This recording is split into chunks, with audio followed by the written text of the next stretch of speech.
Kapil. Test, test. Yep, I can hear you. Can you hear me? Yep, perfect. Thank you so much for taking the time tonight. Sure, nice to meet you. Nice to meet you as well. So as I'm sure you can see, we are recording, assuming that's all right with you. As far as I've heard, you actually prefer not to have pre-conversations for the podcasts that you've done, at least the ones that I've listened to. I actually prefer it that way as well. And when I started with my initial guests, I didn't, and then had a couple who would get on and be kind of confused as to whether we were like starting for the podcast or just talking. So I started doing just a quick pre-conversation with some people and saying, look, like, I'll give you some time at the end to tell people where to follow you and everything. And, obviously you'll have approval before I release, but I still to this day don't have any meaningful pre-conversations. Is that right? That's something that you like to just get rolling right away? Sure. So I have a number of questions I'd like to ask you. I think you have a lot of wisdom and truth that has resonated with me as such. At the same time, I would encourage you to ask any questions you have for me along the way.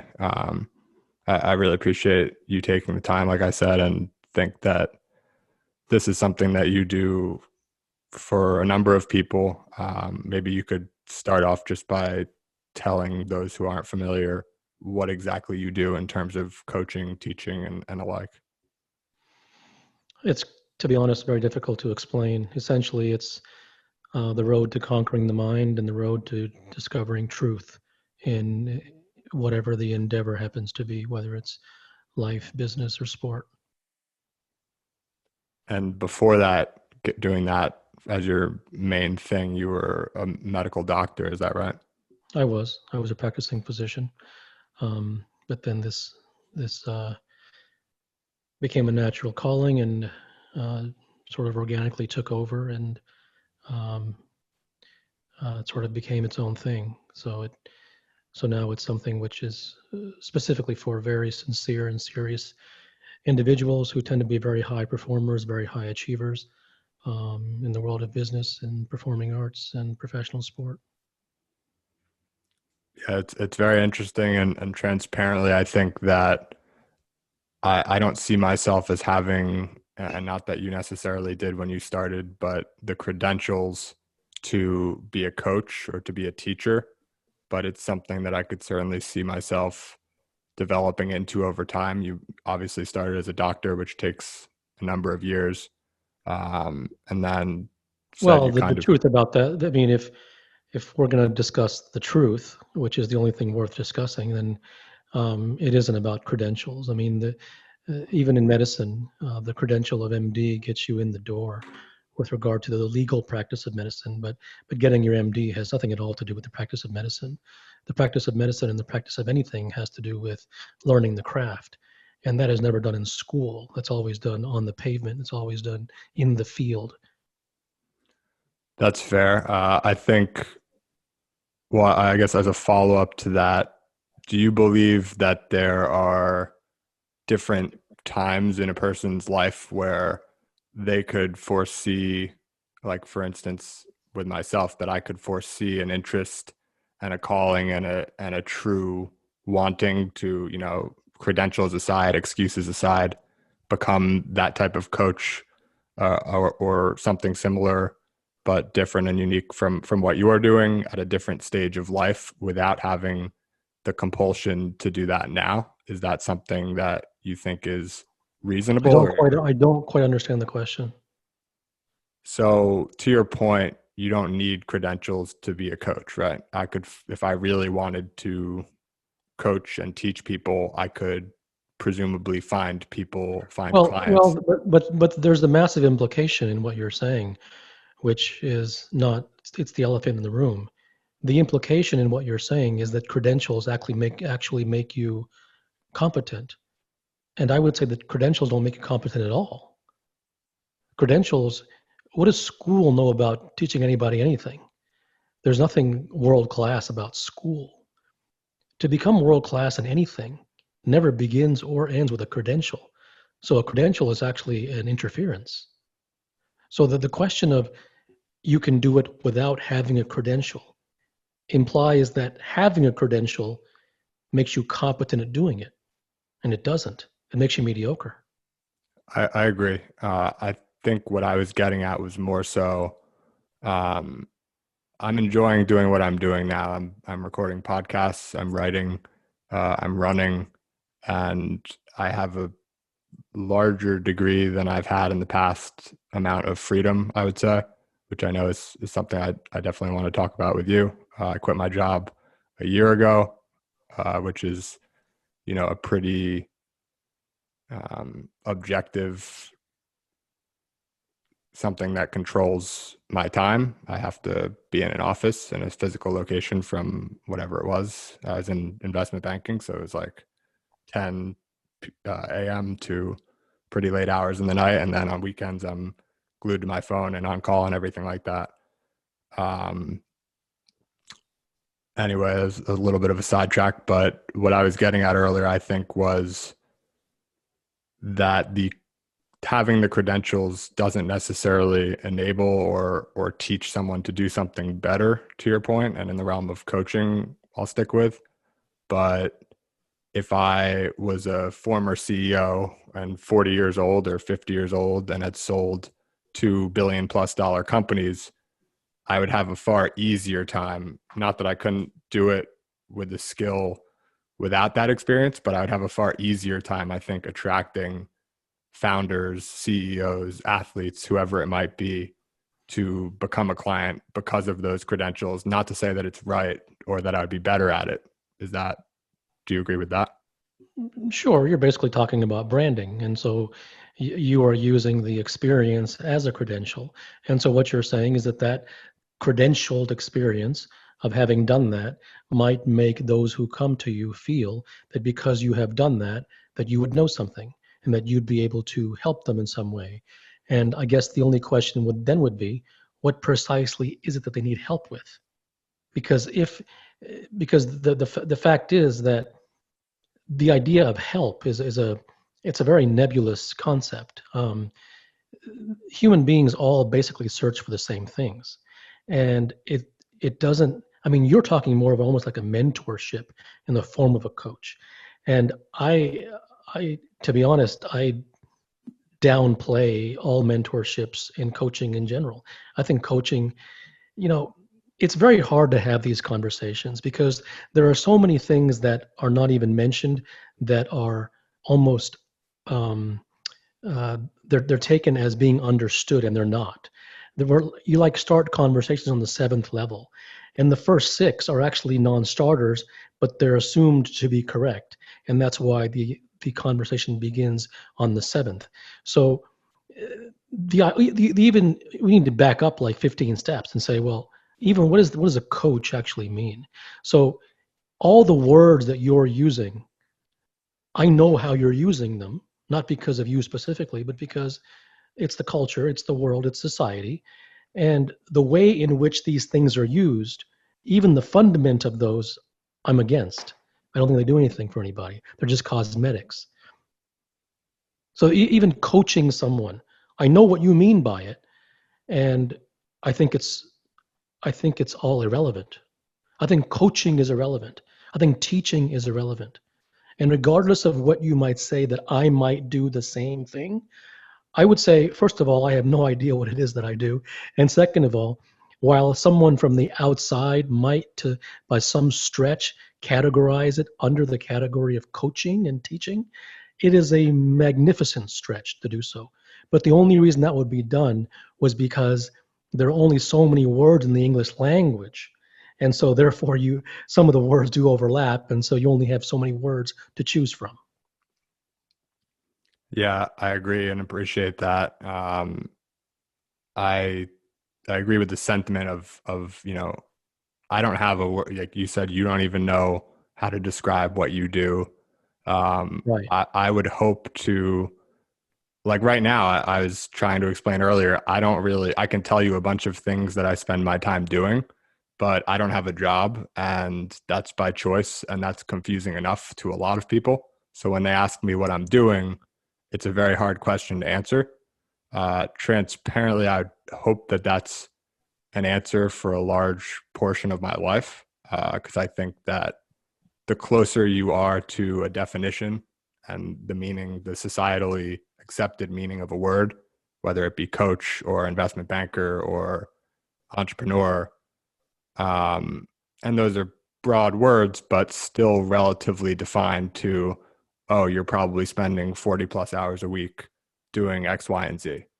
Uh, That's right. and I don't want to need to do any of those things. If I choose to, so be it. Uh, but I appreciate that you can't describe what you're doing, and don't expect you to do so. Um, I'd like to, you mentioned how we kind of started 7 layers in with a lot of unspoken assumptions, perhaps. Um, One thing that you touched at, so I'll just be upfront. I have 5 or 6 on my computer. I have them saved as like key reminders, and they're things I haven't honestly edited them in a couple of years, but they're things that I think you would call truths in the way that you speak. And frankly, I don't call them that because I don't really know for certain, but they're things that I think are worth remembering for myself. And that's why I kind of save them as the key reminders. And I don't even look at it that often. I just kind of know them. One of them is that and I think this is at a pretty like first or second level, hopefully, is that words don't really have any meaning. So when I say coach, um, you have a certain idea of what I'm talking about. And so, you could argue that there's a meaning there. But then if I say football coach, you have a different idea. So how could coach really have meant any specific thing if another word put in front of it changes it? Coach means prescription. And there is not a single person, including you, in this world who does not prescribe.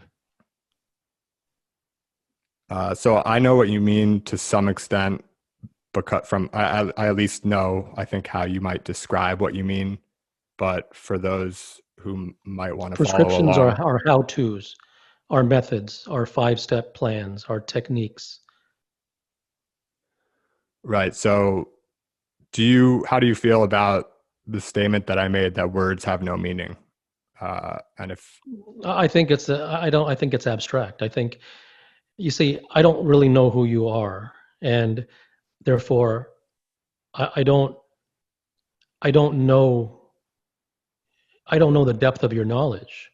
So there's no so I cannot say that that where you're coming from is actually truth, because you have many people who say things, and it isn't that they're trying to be disingenuous.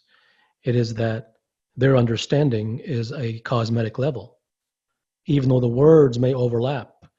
You may have two people, one who has found truth and one who hasn't, or even one who is genuinely searching for truth and one who is not, and they both may make a phrase like the one you just said, but one of them is coming from a place of truth and the other one is coming from a place of non-truth.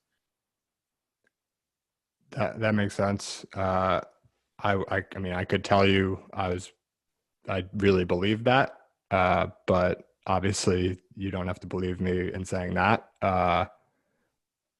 One question I would have is, how do you get to know someone? Over what time period would you be able to make an assessment that you said you couldn't currently make, not knowing me? Well, it doesn't really matter what I think of you or anybody else, right? It doesn't matter what assessment I make. That's fair. What does it matter what viewpoint I have? It's all about you. It Your life is doesn't. all about you. Yeah, for me, I guess, um, part of it, and part of the reason I was excited to speak with you today is that whatever it is that you say you do, the way that you speak and the things that you speak about, I haven't had any opportunity to speak with someone. Everyone's different, but I think remotely like you uh, in any way. And I've heard people like you speak, and I've read what people like you. And I don't mean to say there's others like you, but I'm not going to put a word on the category, but I could read. So like as an example, like Naval is someone that I understand, I don't know who else, like Yogananda is someone that I've read a little bit. But frankly, most of the truths, I guess, or the beliefs that I've come to put faith in have not really come from others. I'm sure at some point they didn't just like organically sprout in my head, but as one example, I was never a big reader. I've started reading over the last few years, but school, to the point you made earlier, turned me away from it because I had to read so much, and I wasn't a particularly fast reader or particularly interested in the stuff we were reading or the stuff you're supposed to remember or learn from it. So I'm trying to think of where I was going initially. I guess what I was saying is, speaking to you today, it doesn't matter what you think of me, but I was curious to know or to have a sense, because to some degree, based on limited exposure to people in this category, I don't even know myself if I do, like, to what degree I do understand this truth or these truths, and to what degree I am kind of bullshitting. And I'm, I don't intend to, but the number one person I think we all bullshit is ourselves. And so that was the drive probably for me asking what you think. Yeah, I don't know what I think. I guess my interest and my awareness doesn't really go in the direction of I wonder if you're genuine or not, because it's kind of irrelevant to me. But if you have direct questions that you'd like to ask, that may be what assists you most. Yeah. So another thing that I've heard you mention is everything happens for a reason. Can you talk a little bit about what? Well, I don't know that for a fact. The evidence seems to suggest that, but I cannot state for a fact that that is truth. And I'm not saying it is or it isn't. I'm just, from my perspective, I have not. There's a big difference between belief, opinion, and truth, and the first two don't mean anything. So, based upon circumstantial evidence that I've experienced, it seems to be that way, but there's no point in delving into it because I cannot say for a fact that that is in fact true. So maybe I was going to ask what you think of something. I'll just share it with no need to respond necessarily, and then ask you another question. But that's one of the other 5 or 6 reminders that I mentioned, is everything happens for a reason. Basically came to realize that, or learn that, and believe that from experience, whether it's true or not. Had a pretty bad freshman year of college that led to a pretty good several years since that I would look back, and if you had asked me if I wanted but I think that there's a massive difference between correlation and causality. And that, coupled with the fact that the mind sees what it wants to see, makes it almost an unanswerable question as to whether that's actually true or not. Yeah, so that's what initially exposed me to the possibility that it could be true. The reason I actually believe in it now is I tend to doubt things. Like anything anyone tells me, I have a lot of doubt, right? Or at the, I might. But I'm gonna cut you off just for a second. I mean, like, it doesn't even matter if it's true, because the premise upon which it is based is untruth, which is that everything happens for a good reason. What that basically means is everything happens in one's favor, eventually. And favor is looking for pleasure and looking for self-advantage and looking for things to go one's way. And that in itself is untruth. So it doesn't matter. So it's if the table is untrue, the forks and the knives don't matter.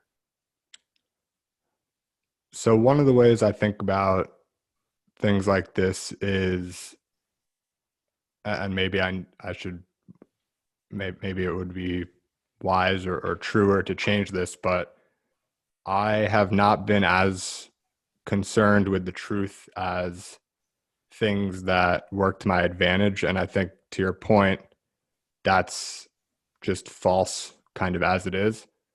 But that's how that's how I justified everything happens for a reason. I was like, it doesn't matter if it's true or not.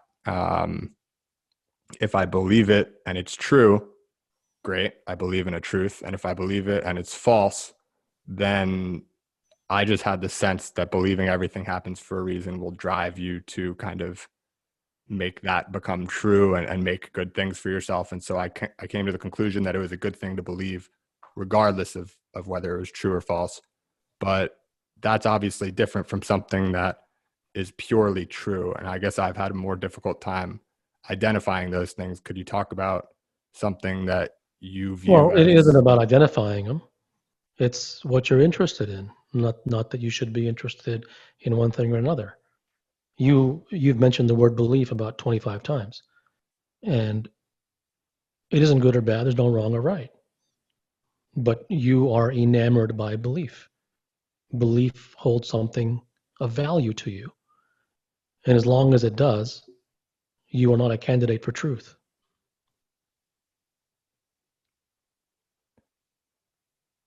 So how do you think about truth? What do you think, what is a truth for you? Truth is a bedrock truth that is not based upon opinion or belief, and that which does not change. So what is an example of one? The self is the cause of all pain.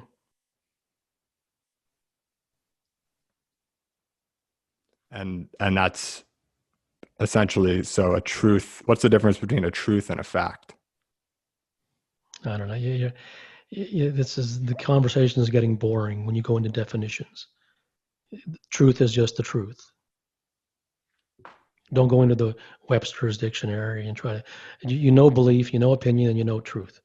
And it's not belief and it's not opinion. Now, separating truth from fact, I don't know. You get the gist of it. Right. So let's talk about all source of suffering is from the self, did you say? Yeah, it is, but it doesn't, you kind of, I'm not sure you want to go there because it isn't coming from you. And so it's going to come in, it's going to be a 20 questions type of thing, and that's not going to go anywhere. So you got to kind of take it from the place that you have some personal knowledge and experience from, and that you are very interested in exploring.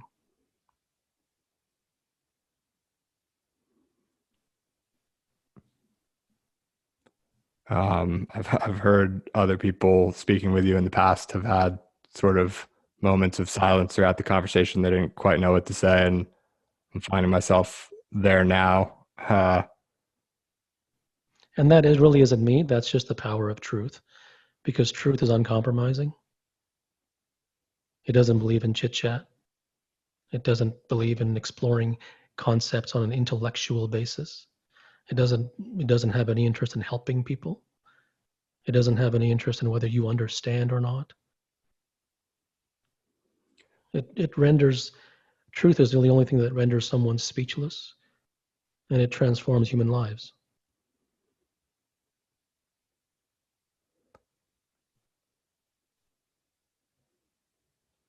So I emailed you cold. This is our first time speaking, audio. I asked if you'd like to come on the podcast, and you asked me a question. Uh, is it okay if I share? Sure. You I don't you even know bas- what I said. you basically just asked, what is your specific motivation for this request? And I responded that I thought I would enjoy the conversation and enjoy having had the conversation. If you don't remember, maybe it was not so meaningful. But was there any reason for asking that Well, as I think I followed that up with another email. I think I responded to that again. yeah, some of the things that you weren't interested in talking about? Yeah, and I think that's more relevant.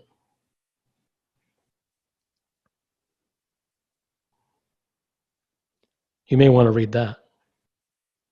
Yeah, I can reiterate it best I can from memory. It was basically not wanting to talk about prescriptions, how-tos, tips, tricks, um, things like that.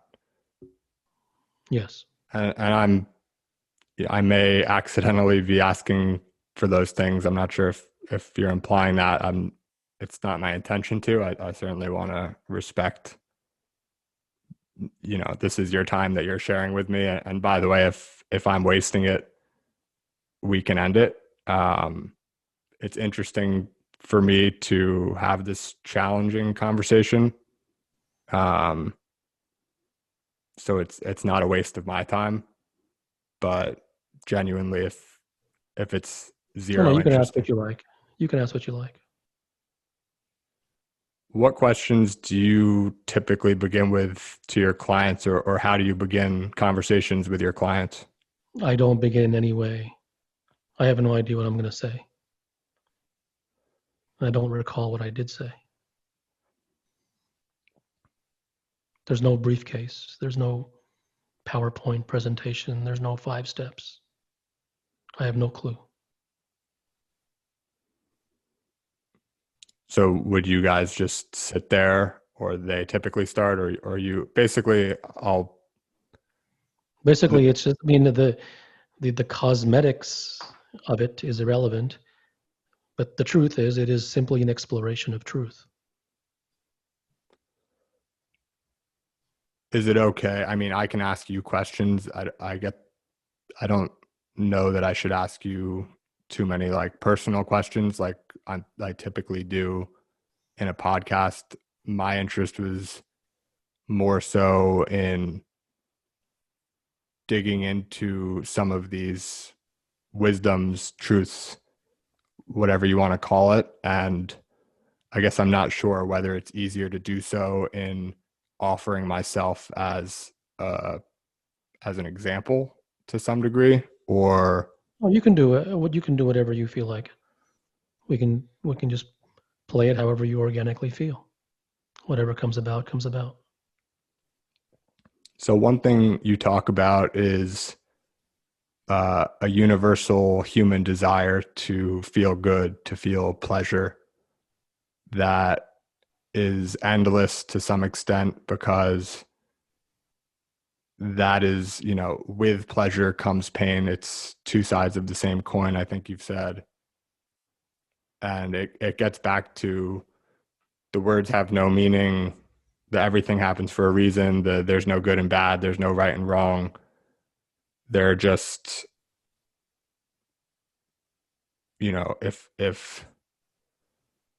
if something is better than normal, then something else has to be worse. That then normal has to be worse. I've thought about this in terms of like my days, almost like when if I have a day that I just don't feel great for whatever reason, I just feel a little down. I think, I need these days. Otherwise, I don't have any good days. If everything was the same, there would be no good. If every like sunset was a beautiful sunset, it wouldn't be a beautiful sunset. Is that accurate in terms of, Well, I the mean, last part you added. You added if all the days were the same, then they wouldn't be any good, or there would be no good. And if all the sunsets were beautiful, then there would be no beautiful sunset. Those are your additions. I didn't say those things. yeah, sorry, I didn't mean to imply that you said those things. I was extrapolating my understanding Yeah. So a basically, concept that you've what you're introduced. basically how you have conflated those things is that you view beauty as good, and you view good as good, and because a human being pleasure chases, he chases the good, and therefore, if you take away his good, he doesn't know what to do. So he doesn't mind having the bad because the bad gives birth to the good. And he's more than willing to have all the bad in the world because it gives him the opportunity to have its opposite.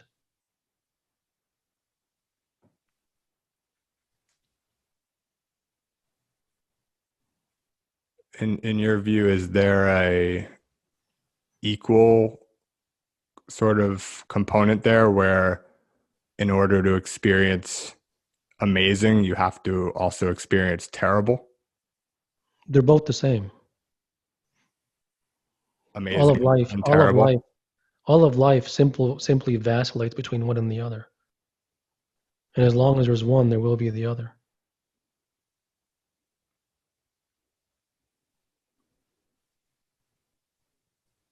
Why is that? It's just duality. It is just the way it is. If you look for good, you will experience bad, and vice versa. And the vast majority of the time, it will be bad, with a few shining moments of good. And you don't need to take anything on faith.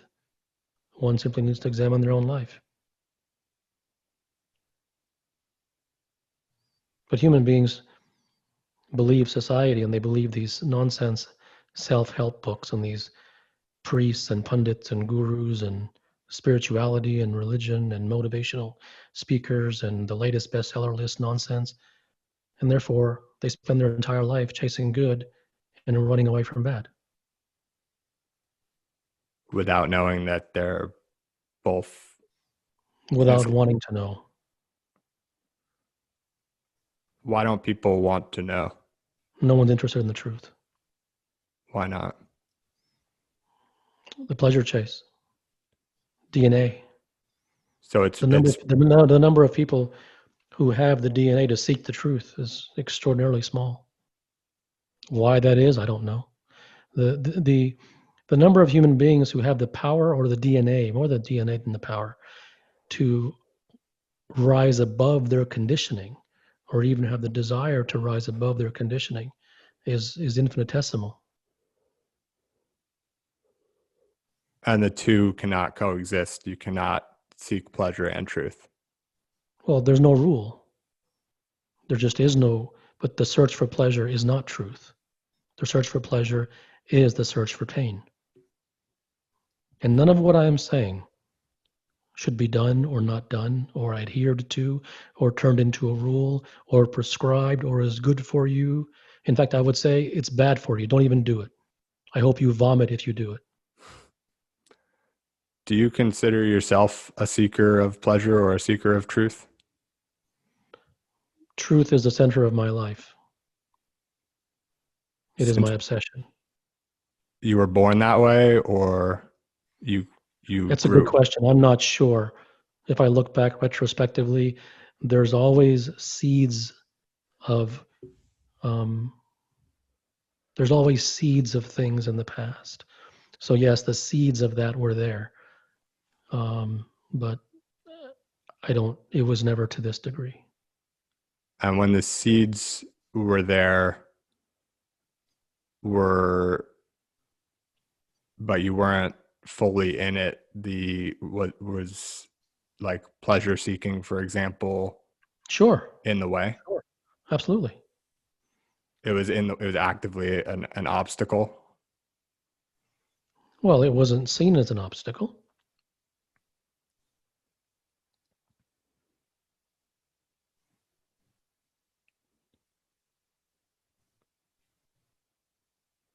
So one of the reasons that I put some faith into the things that you say, beyond the fact that they largely make sense to me, I guess that might be odd. I don't know. Like you mentioned, it's somewhat of a rare piece of DNA, or a rare person's DNA set that leads them to search for truth.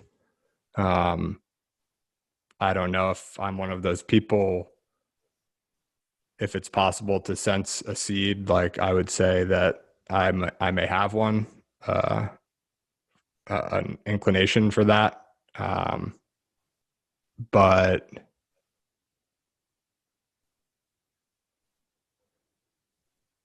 I forget where I was going with that, honestly.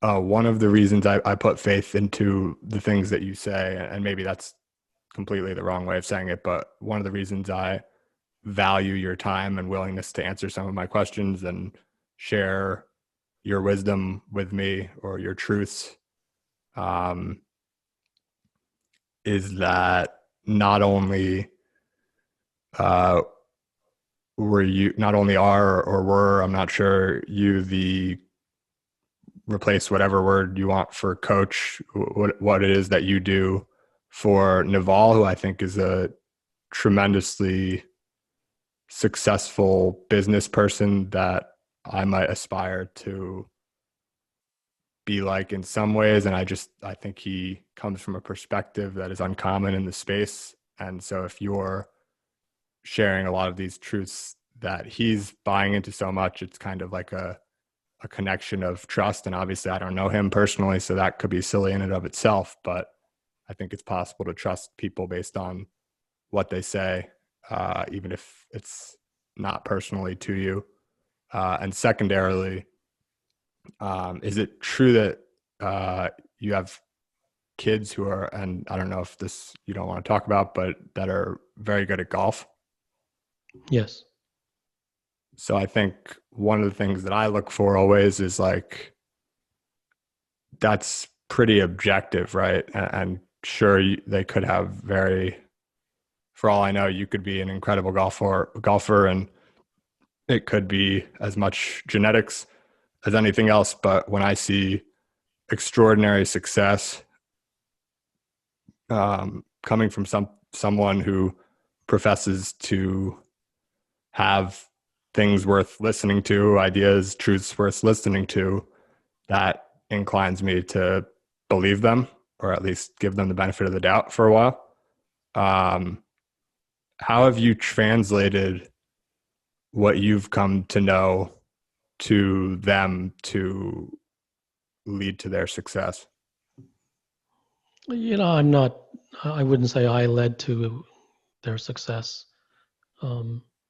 The majority of any credit needs to go to the people themselves, by way of talent and by way of dedication and by way of, honing their craft. And I would say that it's not anything real specific that I might have said here or there. It's osmosis in many ways. However you are, and whatever you are, you bring to the table, and whether it's considered good or bad or wrong or right, it's just what you are. And in that, I guess, in some ways, that bleeds off both the quote good and the quote bad. So rather than explicit teachings driving any of their successes, which the explicit, sure, there were a lot of things said, but what the majority of, you never know what your children are going to listen to and what they're not. You could say 25 things and emphasize number 7 and number 8, and you have no idea. In fact, you can almost guarantee that number 7 and number 8 are not going to be the ones that they hear. So it's being a certain way, not trying to be, but just that's the way you are. And that's sort of how those around you become, by taking from you non-verbal and verbal cues that you may, and most of which you perhaps didn't outright teach. So to that point, I don't want to misquote you, but you've said something along the lines of people become like the environment that they're surrounded by, like the people that they're surrounded by. Have you, and correct me if I'm wrong on that, but have you intentionally sought to redesign your environment as you've progressed on this journey, or whatever you want to call it? Yes. How so? By being alone. Does that include books and other sources of information? Yeah, I mean, books have very, very limited value. Books are good for if you want to learn the mechanics of a trade, for instance. But anything that is deep and artistic and um, highly intricate, a book can't get you there. Books books are basically in many ways proselytizers. They have an angle that they want to make you believe. They have a message to send to you, and they have a desire for you to imbibe that message. And that one thing, that one element makes them largely useless. It's refreshing to hear because, as I mentioned earlier, I stayed away from books for, I blamed it on school, but who knows really why. I just, like, to a surprising degree, did not read through college. Essentially, I would get by in school by going to class and listening and figuring out what was read, and to a good enough degree to do decently. But I didn't read, and I've started in the last few years. I think I've come to believe that, and again, I'm using the word belief. I can maybe circle back to that later, but um, I've come to believe that the practice of reading is good, and you could say there's no good and bad, but using it as an operating word for the sake of what I'm saying, I think it's a better thing to be doing with my time than playing video games for the destination that I'm working towards, whatever that may be. Um, and I also think that despite my having pretty bad rote memory and retention of what I read, it's probably useful for um, the type of knowledge that you mentioned, more of like an instruction manual, and obviously not things to be followed religiously, but uh, for the purpose of truth and wisdom, I have always felt that it's not special, to say the least, that the truth can be better discovered. I thought of it in terms of just living and thinking, experiencing, observing. Um, an argument could probably be made for that should be done only, and not only, but that the better piece of that is achieved in isolation.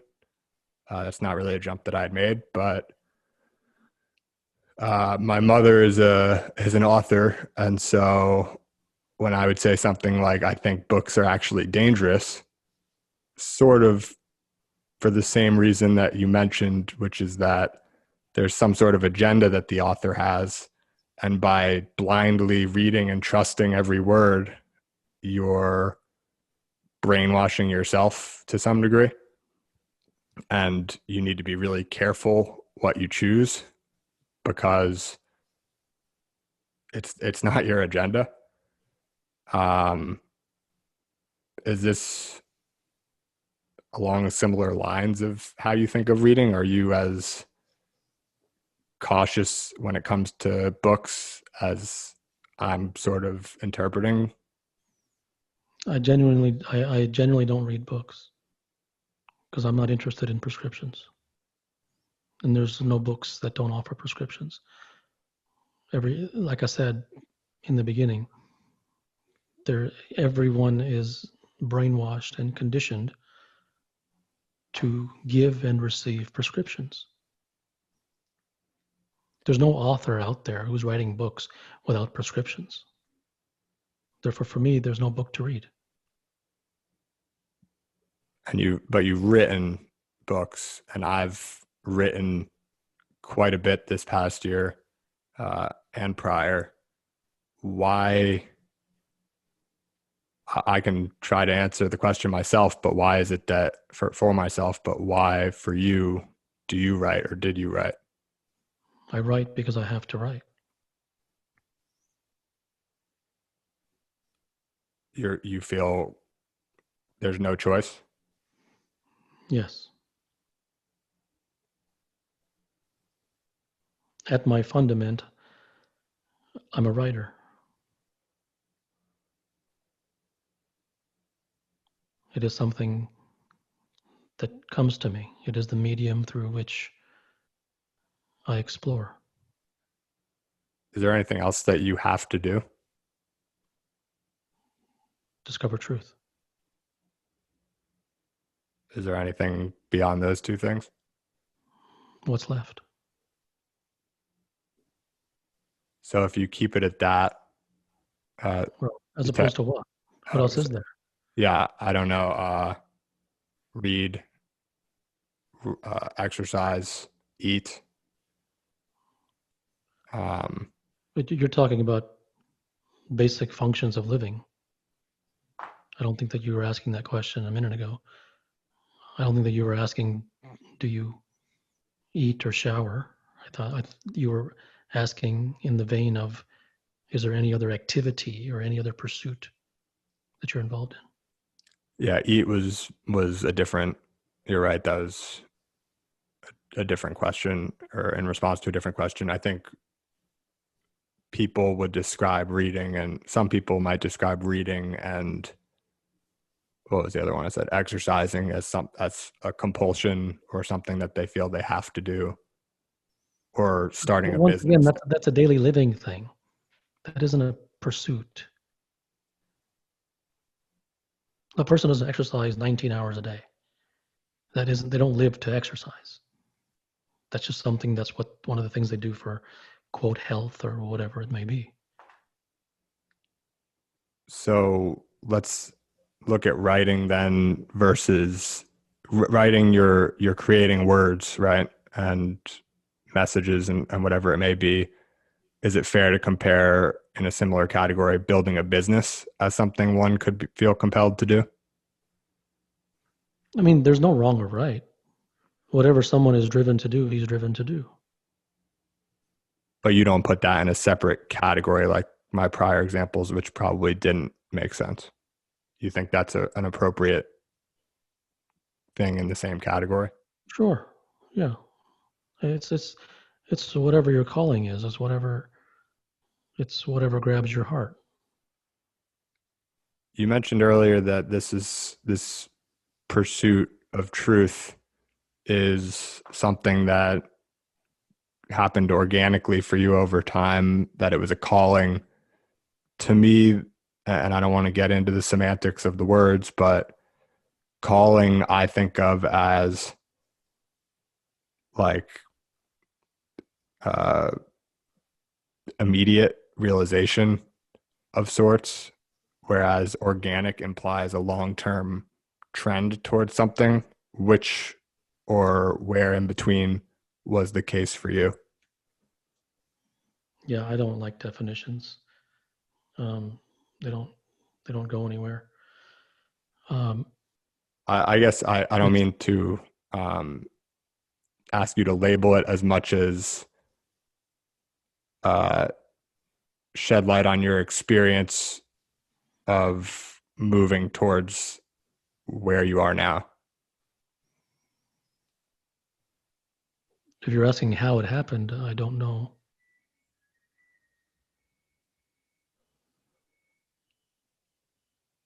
This might be a little different, but another thing you've spoken about is how no person who is great at anything can really describe exactly how it is that they do it. Yes. But most people try. You don't.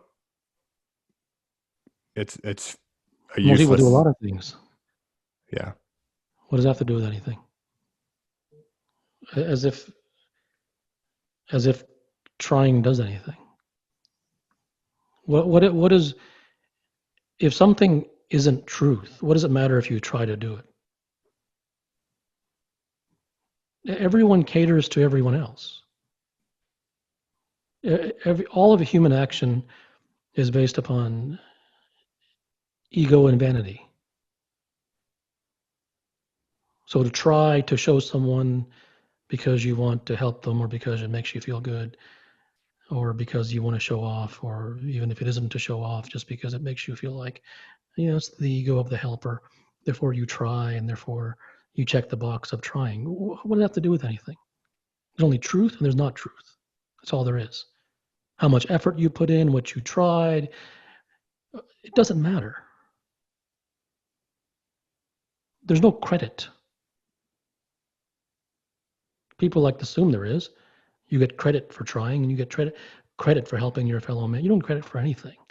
There's just the truth, and there's not the truth. And the most insincere question that anybody could ever ask at this very juncture is, then what is the truth? Because that person who asked that question doesn't really want the truth. They just want some words that they can call the truth. And maybe a more accurate representation of the truth, and maybe perhaps a more specific representation of the truth, is the maniacal and obsessive and devotional search for truth. That'll eliminate everybody. Sorry, can you say that again? Maniacal. Though if you want to stump me, ask me to repeat. I don't know what I just said. Okay. Well, let's just take maniacal, which I think of, is that, just to give me, I don't exactly know what that means. That's obsessive, basically, right? Like a maniac. Yes. So yes. An obsessive desire or want, you might have said, and just take what I'm saying and tell me if it's rings true. But basically that you're talking about an obsessive drive for truth, which, if I remove the ultimate destination of truth, obsessive drive, I think, is at the root of anyone who does anything extraordinary. I hesitate to make overarching comments like that, so I might pull it back a little bit. But with a lot of people, it's an obsession that drives to levels that wouldn't be believed. Are you obsessed? Yes.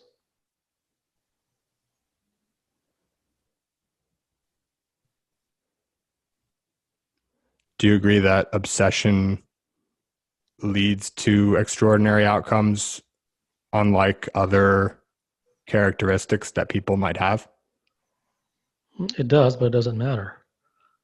Because the person who becomes obsessed for an extraordinary outcome is not truly obsessed.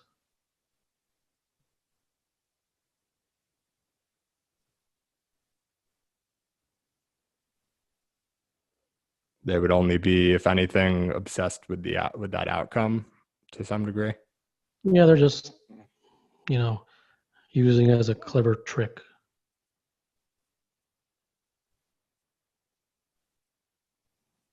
It isn't what you choose, it's what chooses you.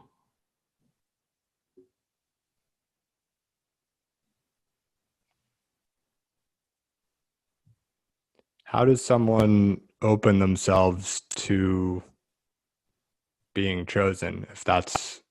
No, that doesn't go anywhere. It doesn't go anywhere. Yeah, I guess that's a prescription. Absolutely.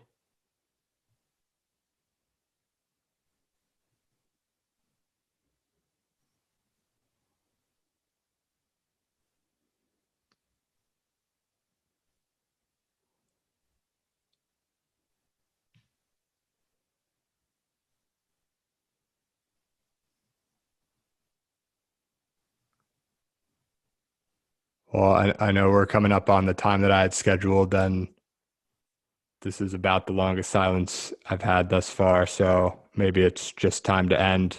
I'll give you, if you have anything else to say, obviously the floor to do so, but appreciate you making the time today. Certainly a different conversation for me to have, and one that I'm looking forward to listening back to. So thank you very much for your time and perspective. Certainly.